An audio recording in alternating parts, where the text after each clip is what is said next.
infrastructure needs, invest in manufacturing, research and development, and the care economy, rebuild our economy, and create good-paying jobs for American workers.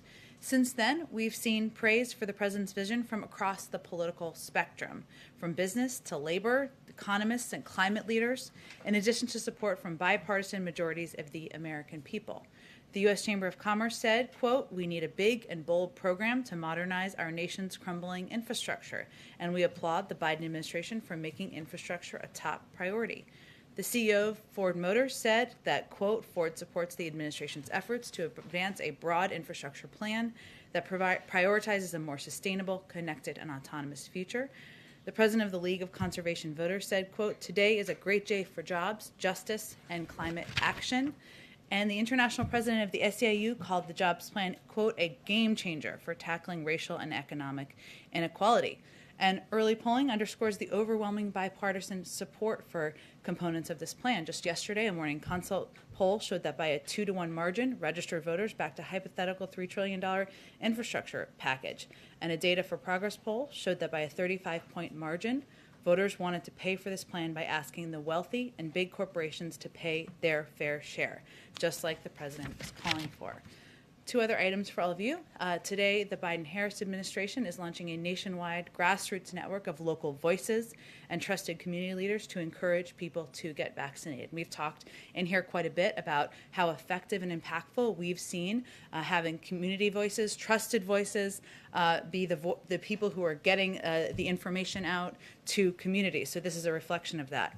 Some of the 250 founding members include NASCAR, the American Medical Association, NAACP, UNIDOS, the Chamber of Commerce, and Catholic Charities. Collectively, the group of founding members has the ability to reach millions of people and deliver critical public health information.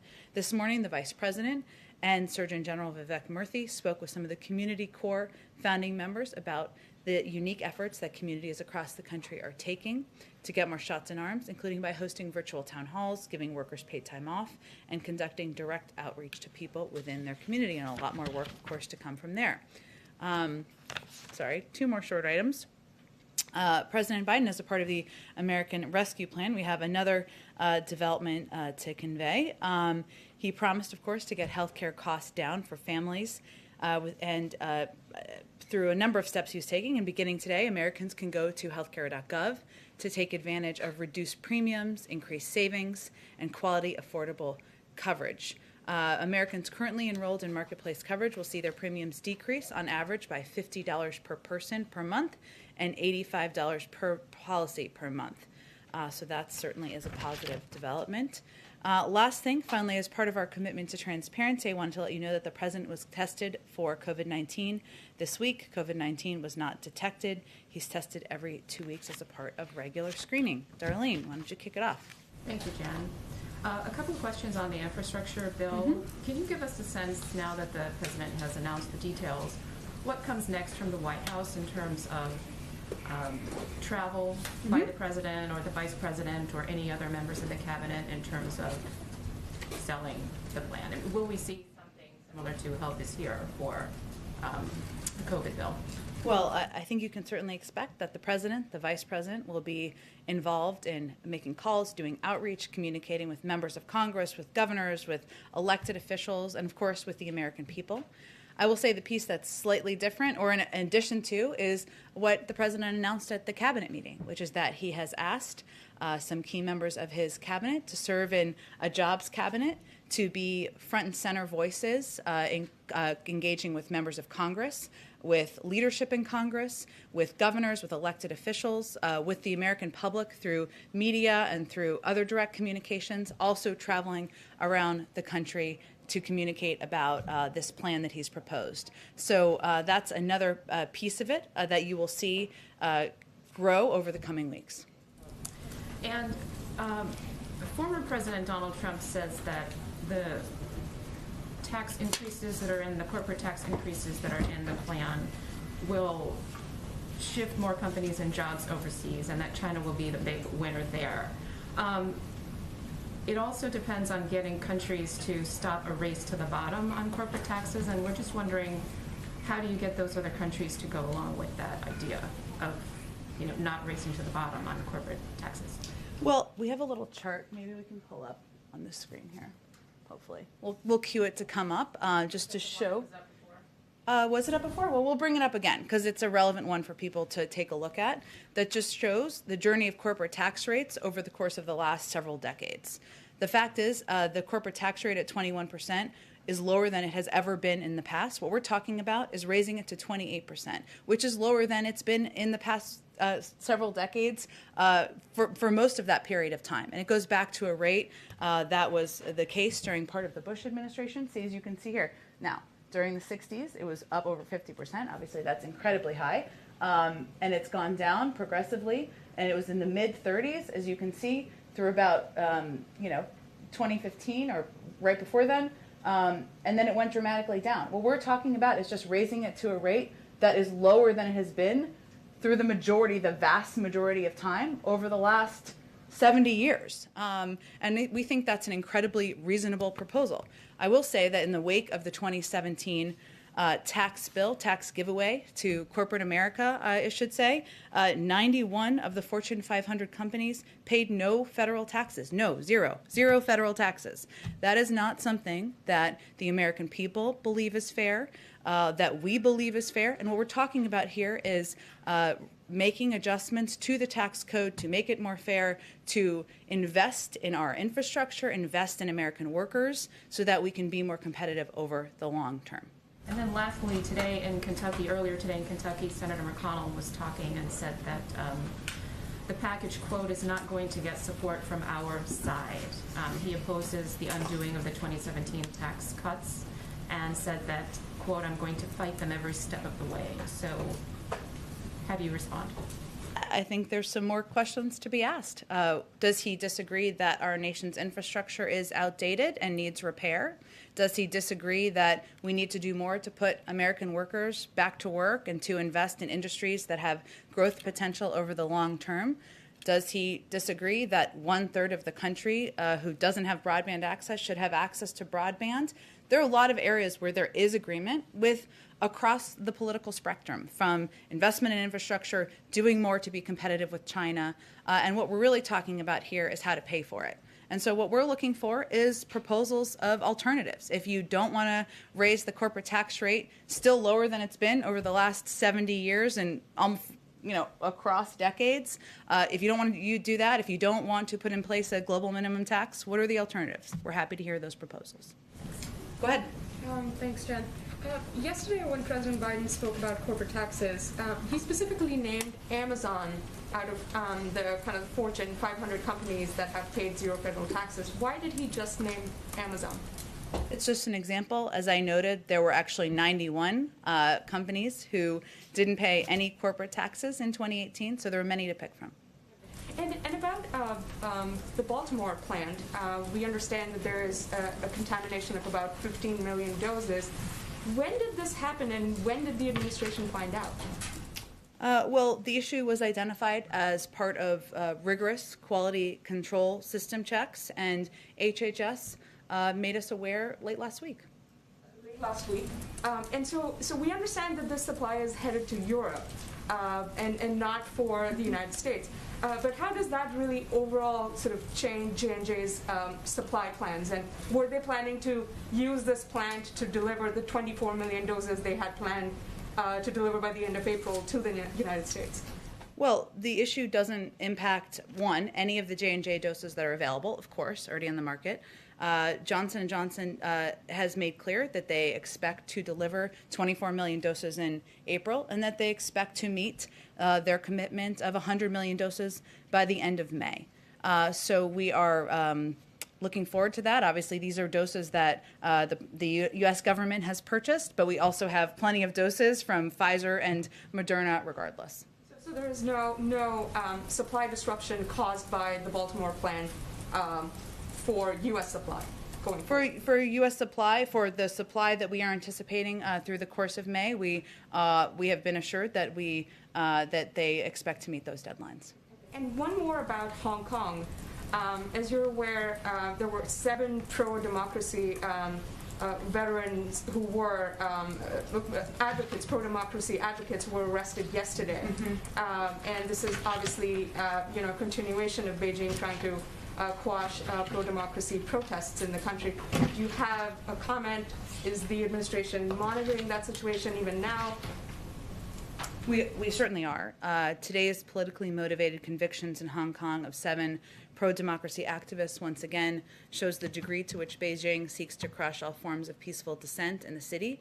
These activists were taking part in a peaceful demonstration of over 1.7 million Hong Kongers protesting for the autonomy and freedoms promised to them by the PRC. Their conviction is yet another example of Beijing eroding Hong Kong's freedoms and failing to live up to its international obligations under the Sino-British Joint Declaration. Go ahead, Kelly. Did the company, once the company informed the administration about the timing of the problems at the plant, there's so much focus from this White House about transparency. Was there an obligation to speak about this earlier than acknowledging today that you knew last week?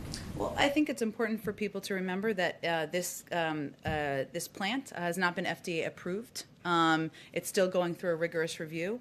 And J&J is, of course, working through that process to bring the facility online and gain authorization. So HHS updated us. In fact, this is probably the process working as it should. HHS updated us on J&J's manufacturing, including where things stood with the facility at the point where they learned about the issue.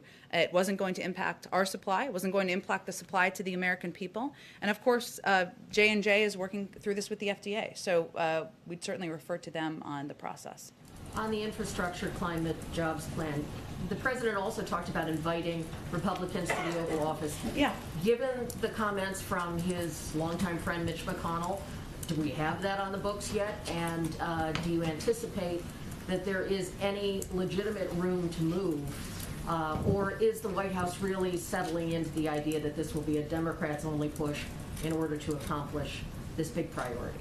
Well, we just announced the proposal yesterday. There's a long history of agreement on infrastructure and the need to invest in infrastructure, the need to take steps to be more competitive with China. We feel there are a lot of areas of agreement. And the president will certainly be inviting Republicans and Democrats here to the Oval Office to have discussions and meetings about the path forward, to hear their ideas. There are some differences between the ARP. The ARP, the American Rescue Plan, was an emergency package. We needed to get it done as quickly as possible to get the pandemic under control, get relief direct checks out to Americans. We've got a little bit more time here to work and have discussions with members of both parties. We want to see progress by Memorial Day. We'd like to see this package passed by the summer, but I certainly expect when Congress returns that the president will be inviting members to the Oval Office. And when you consider that timeline, certainly there are Democrats, especially the most progressive Democrats, who would like to see the ability to get this done quickly in order to touch on some of the other priorities that are in different topic areas. Is there a real sense, though, that you can work with Republicans when the leader says there will be no support, when the House Republican leader, Kevin McCarthy, says we love infrastructure, but we don't like this tax idea? Is there any room left? I think that's a question for them. They support investment in infrastructure, right? They believe we need to do more to compete with China. Maybe they don't believe we should pay for it. If so, they should say that. Maybe they have different alternative ideas. There have been some proposals out there about user fees or gas taxes, essentially. We don't agree with that. We don't believe that the cost should be on the backs of the American people. We believe that corporations should be able to bear the brunt for investing in America's workers. But they can come forward with their ideas. We believe we can start from a place where we agree. And given that the COVID economy has been hard on so many businesses, is this the time to try to increase taxes when they are not really out of the COVID slide of the economic impact of the pandemic? Well, what we're talking about here, that's exactly why we shouldn't be increasing taxes on the American people, on people making less than $400,000 a year, why we shouldn't be putting in place user fees, because people are still trying to get through this period of time. Corporations who have had their tax rate lowered to 21%, lower by a great margin than it's been ever in history, corporations that didn't pay any taxes in 2018, we think they can afford to help rebuild our workforce, help invest in industries of the future, and make sure our infrastructure makes us competitive with China. Thank you, Jen. You just repeated what the president was talking about yesterday. You want corporations to bear the brunt of the $2.25 trillion over 8 years, but there are these calculations now that the corporate tax hike is not going to raise that much until 2036. So I'm curious where the rest of the money comes from. Well, as was outlined in detail in our plan, we're talking about paying for an 8-year investment over the course of 15 years. And given that the investments are short-term investments, investments that are temporary, we actually would more than make up for the cost of these investments over time. And one of the most colorful examples that the president used yesterday, he asked if people remembered a bridge going down, but only 5% of the spending in this package goes towards roads and bridges, and I'm curious why that number is so low in something that is being sold as an infrastructure package. We're actually selling it as a once-in-a-century or once-in-a-generation investment in partly our infrastructure, but partly industries of the future, American workers and the workforce. And there are areas like broadband, which maybe is not a physical bridge, but 1/3 of the country doesn't have access to broadband. So that impacts workers who have been working from home, kids who are trying to learn at home, parts of the country where they can't have jobs, where they're working remotely. We feel that that is an area where we can improve, expand access, and as a result, be more competitive with the country, with other countries, I should say. And then on immigration, has the White House considered beefing up border security now that there is video of a 3-year-old and a 5-year-old being thrown over the wall in New Mexico? Beefing up border security. There's video now of a 3-year-old and a 5-year-old. I've seen the video, and I think any of us who saw the video were incredibly alarmed by the steps of smugglers, ones that we have been quite familiar with, that we've spoken out about our concerns about. As Secretary Mayorkas said, the inhumane way smugglers abuse children while profiting off parents' desperation is criminal and morally reprehensible. The president certainly agrees with that. And these kids, I believe, were rescued by individuals who are working at the border. Yes, but they still got close enough, as you guys are talking about addressing root causes in the region, for a smuggler to throw them over a wall into the desert. And I'm just curious what the White House is doing to stop that from happening. And are you concerned more about the kids' safety, or are you concerned about kids getting in, or tell me more about your concern here? Kids' safety is, as you just mentioned, the main concern. Well, of course it is, which is why I'm often surprised by some of the line of questioning here. But I will say that our concern and our focus is on sending a clear message to the region that this is not the time to come. You should not send your kids on this treacherous journey, that these smugglers are preying on vulnerabilities in these communities. There's a lot of issues and steps we need to take to address root causes. So, of course, our concern is for the safety of these kids. These Border Patrol agents who save these kids deserve our thanks and our gratitude for ensuring their safety. Go ahead. Thank you. It's not just Leader McConnell, of course, and Republicans who are taking issue with some of this plan. We've seen some Democrats also voicing some concerns. So what is the president's message to these progressive members who say this plan doesn't go far enough?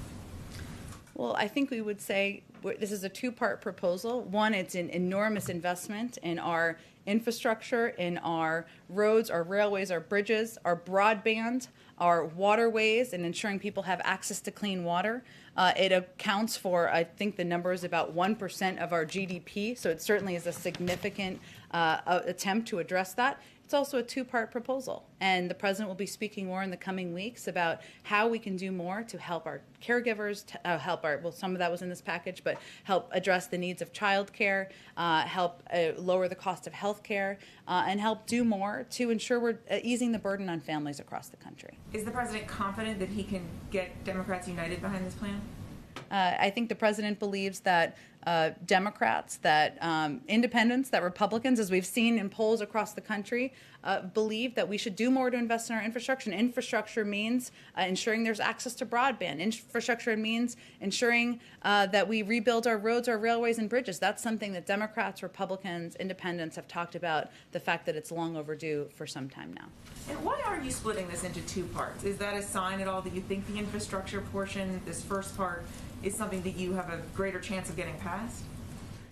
I wouldn't overread into it in that way. We don't know what the legislative functioning or process will look like at this point. We're actually quite open to congressional committees moving forward on certain components. We're very open to members of Congress coming back with different ideas about how we can achieve the objectives outlined. It's an opportunity to lay out in a speech what our objective is, which is to compete with China, invest in infrastructure, and separately lay out in a couple of weeks what we need to do better as a country and as a government to help families address the needs of childcare, and that's why he's splitting it up. And you've made clear, you've reiterated here, the president has also said, you're open to alternative suggestions for how to pay for this.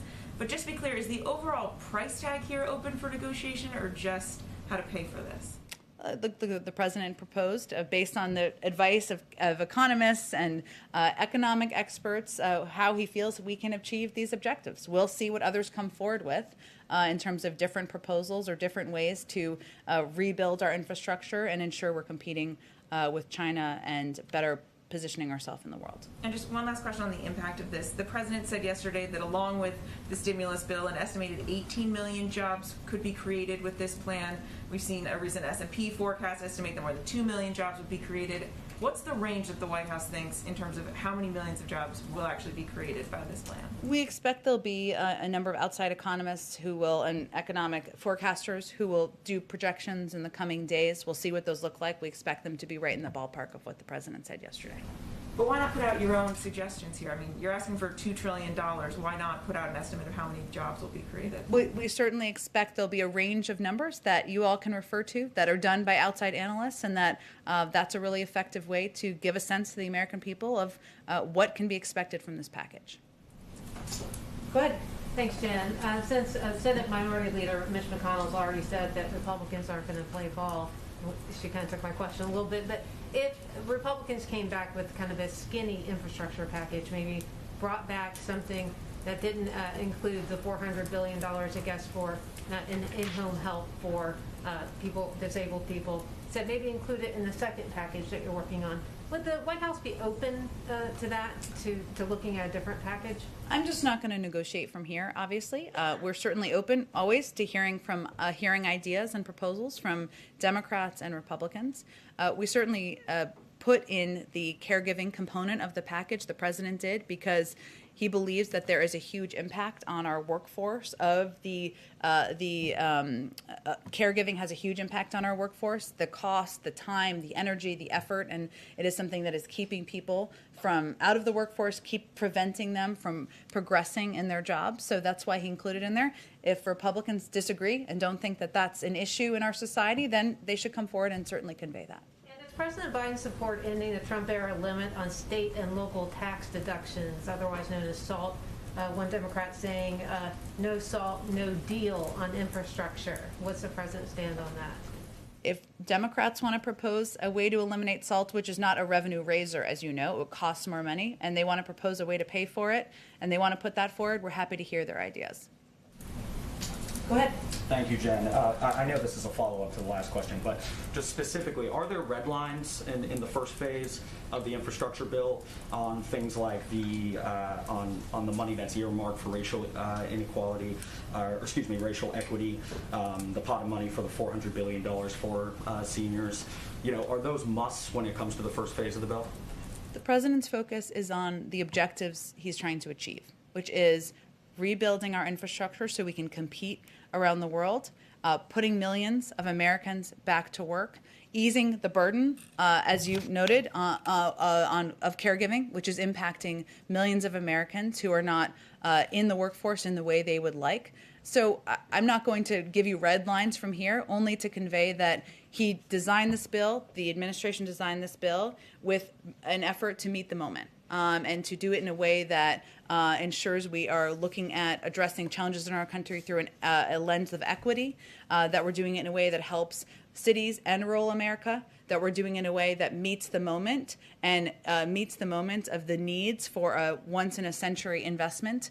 But we certainly understand that there will be a difference of views. There will be a discussion about how to achieve these objectives. So he looks forward to members making their own proposals. Is he willing to narrow the first phase of the bill at all for, things that the Republicans deem to be truly critical infrastructure? I haven't seen a proposal from them for specific areas to narrow and what the impact would be. And if they want to propose that, I'm sure he's happy to have a discussion, but we're not going to negotiate from here. I want to pivot to another topic. Earlier this month, the administration delivered an intelligence report to Congress. It warned of the rising dangers by militia groups, extremists, white supremacists.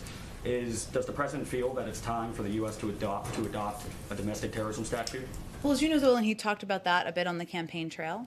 What he has asked his administration to do is do a 100-day review on domestic violent extremism, because there is such an expansive impact and threat around the country of domestic violent extremism. We have a couple more weeks of that review that are underway, the policy-making component of that, and I expect once it's concluded, there'll be some recommendations on how to best address this threat. And then I have a quick immigration question. Sure. The administration has often cited that they continue to expel single adults, families, or intend to expel families back south across the border. I mean, those migrants are going to some of the same areas that they were returned to under MPP as well. The administration unwound MPP and criticized it pretty sharply. And CDC officials have also reportedly opposed Title 42 when it was implemented by the Trump administration. So how does the continued use of that rule square with President Biden's campaign pledge to restore asylum at the border? And secondly, what is the CDC assessing when it comes to deciding when to lift that order?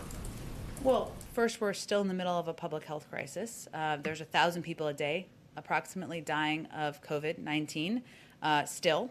And of course, the CDC and others, and I would defer to them on what their criteria are and their timeline, but they look at that and, of course, the impact. So I don't anticipate any near-term change, but I would defer to them on their timeline. Go ahead.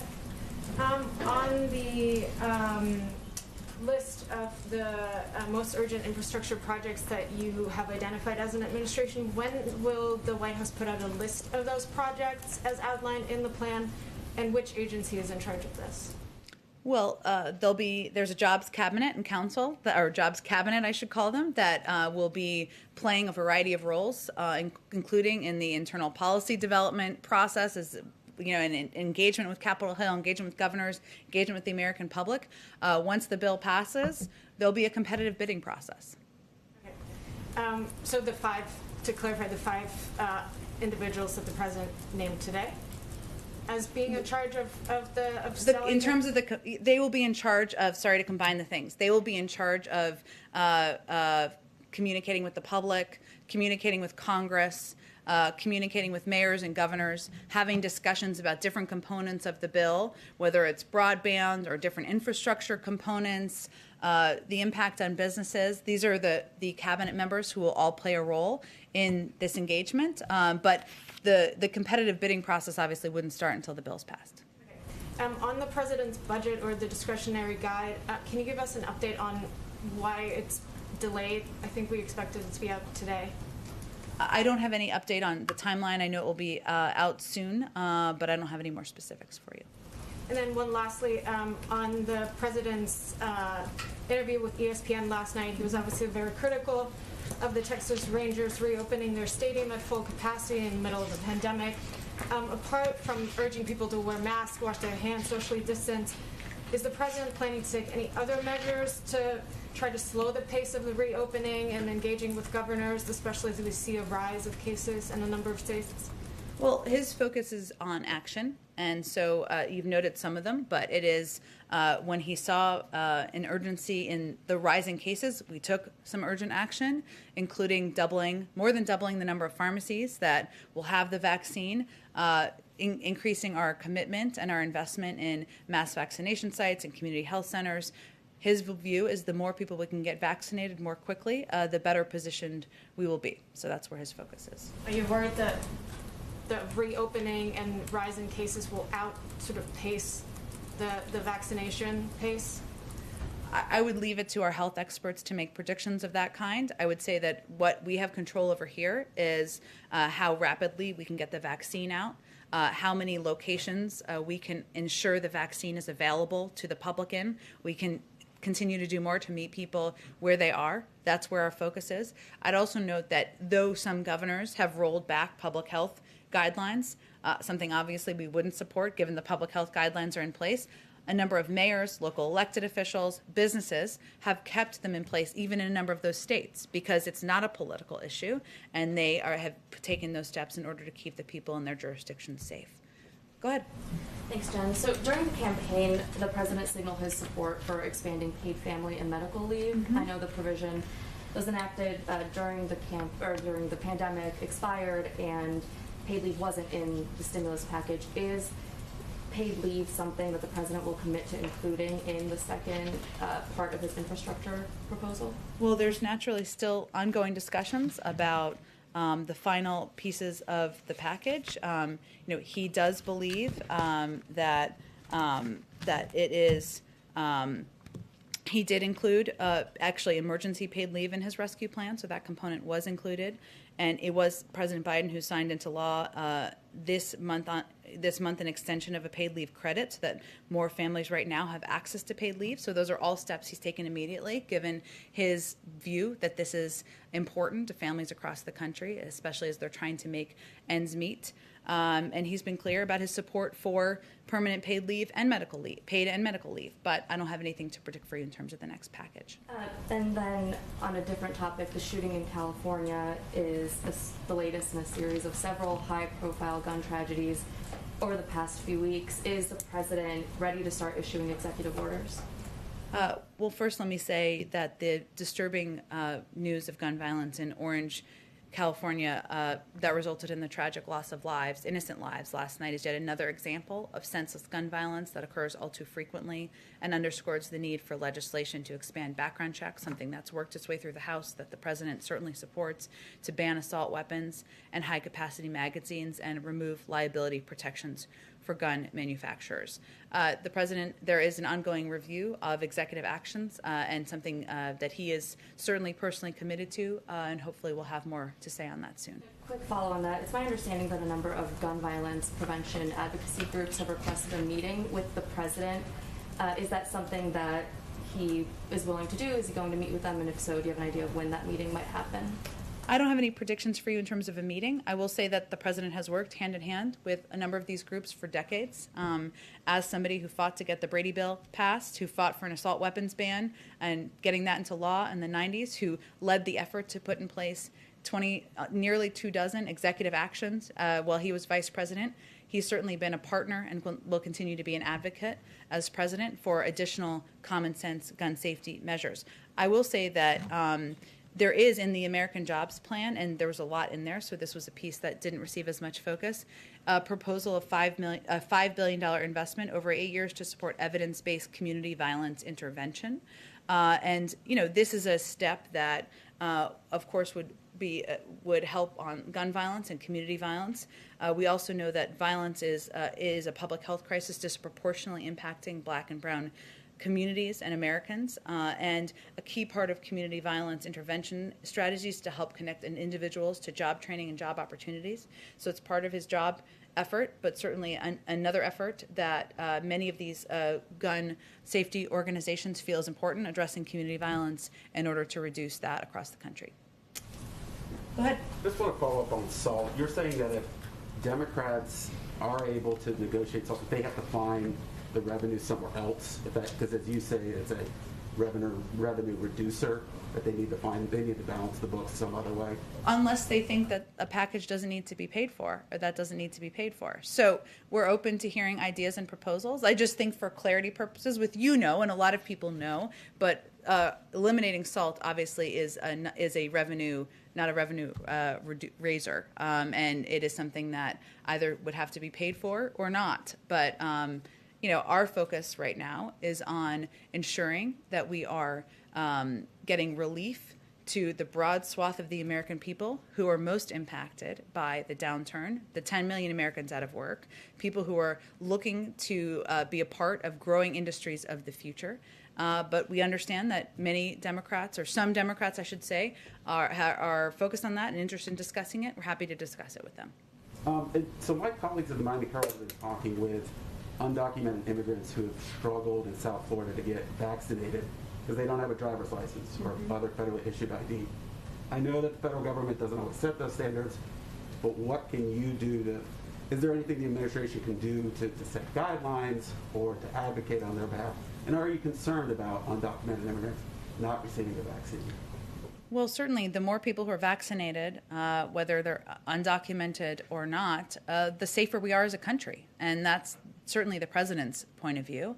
And as you noted, that is not our federal guidelines. I will have to check if there's anything we can specifically do in South Florida or parts of Florida where this is having an impact. And happy to follow up with you on it. Go ahead. President Biden earlier today just spoke to faith leaders and talked about how concerned he was that Americans are becoming too cavalier about safeguarding against COVID, and on top of that, issues around skepticism with the vaccine. And then we also have these variants. Is there some way that you can characterize how worried Americans should be right now about the severity of another COVID wave? Well, I'm not here to scare people. I think, though, we have been saying from the beginning that we need to be vigilant and that we are still at war with a pandemic. And that has been our consistent message from the federal government. One of the reasons why the president did the meeting with faith leaders today is that we've also seen that it is the most powerful voices, the most impactful voices in communities are those who are leaders in their community. Sometimes those are faith leaders, civic leaders, local doctors, and that's why a big part of our investment is, as we look to the next stage of this, which is a focus on vaccination, is in those communities. So I think that was the purpose of the meeting today. But I think, to be clear from here, we've seen progress around the country. We've seen, of course, the data of the number of people who are vaccinated, but we also need to remain vigilant, and that's why the president repeats that message at every opportunity. You said you're not here to scare people. It's been Biden's message. I will always be frank with people. And do you think that the administration is doing that right? Absolutely, we are conveying, and we've conveyed consistently, nearly at every opportunity, that we need to remain vigilant. People need to still wear masks. They need to social distance. They need to hand wash. That even as more people get vaccinated, even as people are vaccinated, if you get vaccinated with Pfizer, you get your first dose. 3 weeks later, you get your second dose, and it's not until 2 weeks after that it has the full impact. That's 5 weeks after the first dose. So even as more people are vaccinated, we need to remain vigilant. That's been our crystal clear message from the beginning, from this, and consistently, even as people have felt that we did not need to abide by the guidelines in some parts of the country. Go ahead. Thank you. The administration is praising its results in terms of the vaccination campaign, but when it comes to vaccine diplomacy, it remains clearly behind China or Russia. Is the White House considering any measure apart from the participation in COVAX to catch up with those countries before the entire American population is vaccinated? Our focus remains on ensuring the American people are vaccinated, and we, of course, remain open to a range of options of helping and being a part of the global community moving forward. But that remains our first focus. So there will be no export before the end of the American We exported campaign. some doses of AstraZeneca to Canada and Mexico, so no export. We obviously will consider a range of options, but our focus remains on vaccinating the adult Americans in this country. Go ahead. Thank you, Jen. We reported earlier today that Senator Joe Manchin has privately expressed to some co-sponsors of the Equality Act that he is not yet on board with voting for that legislation, which obviously makes his path to breaking the filibuster even more difficult. If that ends up happening, if it ends up being thwarted by the filibuster, has President Biden given any thought to considering support for the Fairness for All Act, which is being floated as sort of a compromise measure by moderate Republicans? I'd have to check with our legislative team on that. It's a great question. I can follow up with you after the briefing. Like sort of follow up. Go ahead. Because some community leaders that I've spoken with about the Fairness for All Act have pointed to specific carve-outs, like allowing some businesses with fewer than 15 employees to deny service to someone for being LGBT as being really tough pills to swallow. Would he commit, or could this administration commit at this point, to not signing legislation that would create carve-outs like that? I think the president supports the Equality Act. He's been clear about that. I don't think I'm going to get too far ahead down the rabbit hole of this while it's still being negotiated through Congress. Go ahead in the back. So thank you, Jen, by the way. The fourth key element in the American Jobs Plan is invest in R&D. And one of that in there is bringing critical supply chains back to the United States. What specific incentives is the administration going to give companies? Are we talking about tax breaks, direct payments, and then would there be disincentives, meaning tariffs put on items that are not brought back, or critical supply chains that are not brought back? It's a really great question. I know there's a supply chain kind of meeting coming up that is being hosted by our NAC director and our Jake Sullivan, who's our national security advisor, where I'm sure they'll discuss a range of issues. And I'm sure this will be a discussion with members of Congress as they're engaging with our jobs cabinet. So it sounds like there's more to discuss on this topic. So you don't know if it's tax incentives at this point? I'm sure I can get you more specifics on it after the briefing. One other subject. In Georgia, talking about the voting bill that was just signed from the governor, community organizers have threatened boycotts on big companies like Delta, Coca-Cola, Home Depot, in part from some of the information that's come from the president. In his last news conference, he said that the bill requires voting to end early at 5 p.m. And you've said, and some others said, that words matter. The bill actually standardizes voting hours by counties and adds Saturdays and Sundays voting, and it also allows extended hours from 7 a.m. to 7 p.m. So is there going to be a correction issue? It standardizes the ending of voting every day at 5, right? It just gives options. 7 to 7 is what it gives options to expand it, right? But it standardizes it at 5. It also makes it so that outside groups can't provide water or food to people in line, right? It makes it more difficult to absentee vote. Are those things all correct? Voting on the day of is 7 to 7, and early voting can standardize adding Saturday and Sunday. So my question is the tone going to change out of the White House? Or the tone for a bill that limits voting access and makes it more difficult for people to engage in voting in Georgia? No, that's actually not what the governor of Georgia has said. Well, I think that is not based in fact what the governor of Georgia has said. So no, our tone is not changing.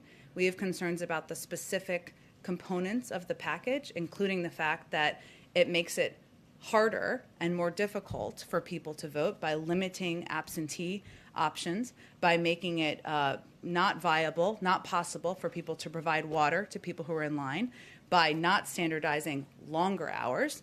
So if you're making it harder to vote, no, we don't support that. Go ahead. A quick one. Is the president considering giving an address, a joint session of Congress near the 100-day mark? He is definitely considering giving a joint session address. I can't wait till we finally announce this because I know you all really want a date. We're working with leaders in Congress to finalize that. I just don't have a date quite yet for you. Gotcha. And then a quick follow-up. Why haven't refugee flights continued at this point? Last month, the president did announce that he intended to raise the refugee cap before the typical, end of the fiscal year where it traditionally happens. That hasn't seemed to happen yet. Why haven't those flights continued? He remains committed, but I don't have an update on the timing of the flights. Does it have anything to do with the fact that resources are going towards the border at this time, or? No, it's not related to that, no. Thank you, Jim. Thank you, everyone.